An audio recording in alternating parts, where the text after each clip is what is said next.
tous, je veux dire, sont tous une facette de moi, sont des entités dans lesquelles je me projette, donc je vais chercher en moi des émotions, des défauts, des choses marrantes à mettre en scène. Donc chaque personnage sont une facette finalement de moi. Donc je les aime absolument tous de la même manière, que ce soit les pires salauds comme les vrais gentils.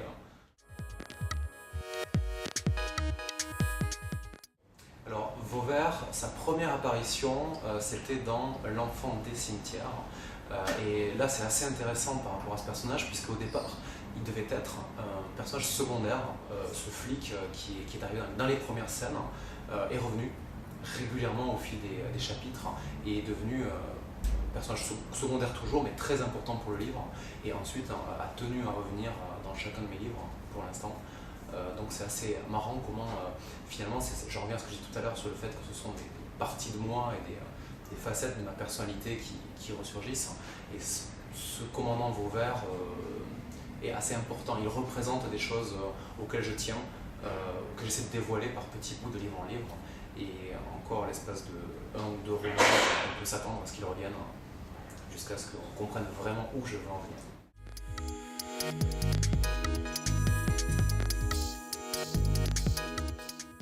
Eva, non, elle est totalement imaginaire, ça c'est très clair. En revanche, elle incarne beaucoup de choses que j'avais envie d'aborder et que j'ai tourné autour de certains thèmes jusque-là, et elle, c'est vraiment la dualité, l'enfance, l'âge adulte.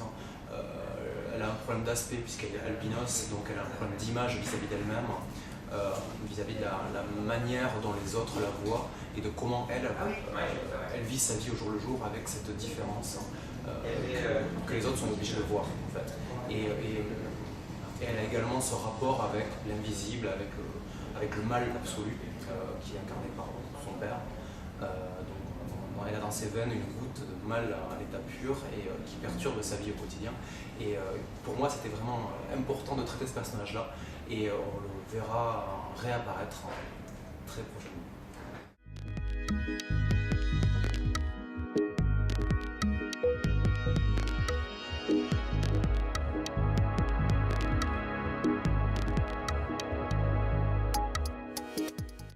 Alors en fait, ça se fait de manière pas forcément très réfléchie. Quand je commence à écrire, je pars toujours d'une scène, d'une situation, d'un personnage et d'une envie de mener ça quelque part. Donc en général, c'est pour ça souvent que mes premiers chapitres, mes prologues sont assez marquants.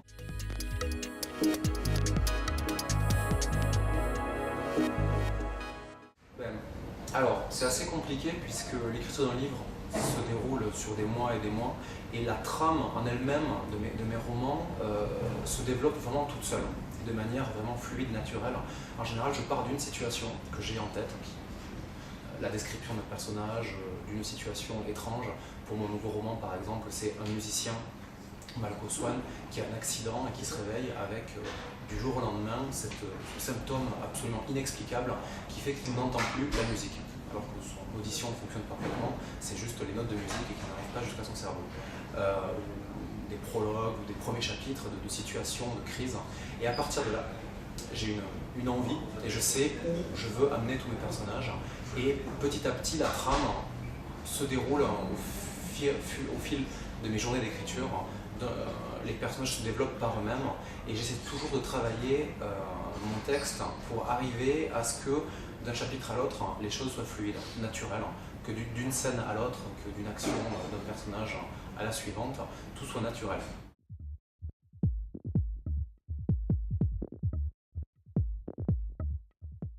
J'ai un groupe qui s'appelle Angelizer et avec qui on vient d'enregistrer un album d'ailleurs, mais c'est vrai que mon métier c'est l'écriture, je suis écrivain, et la musique et le death metal en l'occurrence, c'est vraiment mes loisirs.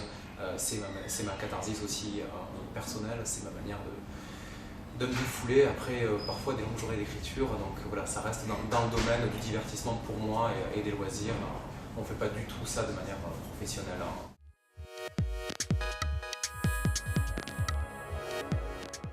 Des écrits que je ne souhaite pas publier, oui, en fait, j'écris tous les jours quoi qu'il arrive, et en fait, j'écris des choses pour moi, mais ces choses-là, je les garde pour moi. Et finalement, voilà, c'est ce que je dis depuis tout à l'heure, mais ce qui est vraiment important, c'est que quand je raconte des histoires, c'est pour quelqu'un d'autre, c'est pour le lecteur. Donc tout est fait pour arriver à ce plaisir du lecteur. C'est un artifice qui représente la vie, mais mes choses vraiment intimes, je ne tiens pas à les faire partager. C'est normal.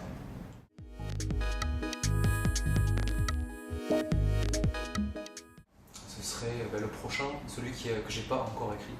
Parce que ouais, ce qui m'intéresse toujours, c'est ce défi permanent d'aller vers l'avant aussi. L'écriture, c'est ma vie au jour le jour. Donc ça représente mon évolution personnelle. Et chaque fois, je mets la barre un peu plus haut, j'essaie de regarder plus loin. Et je pense que chaque livre que j'ai écrit a été meilleur que le précédent. Donc ce sera toujours celui que j'ai pas écrit.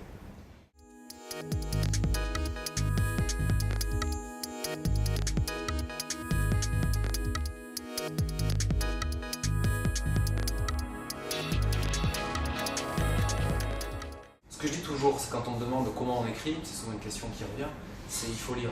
Lire, lire, aimer lire. Sinon, je ne vois pas comment on peut s'imaginer écrire. Et pour débuter dans le métier d'auteur, il ne faut surtout pas essayer d'en faire un métier. Ça doit être un plaisir, ça doit être quelque chose de naturel. Et je pense que les choses qui doivent arriver finissent par arriver. Donc lire, écrire, et jusqu'à, encore une fois, devenir soi-même. Et à partir d'un moment, c'est pliable. Mais ça prend des années.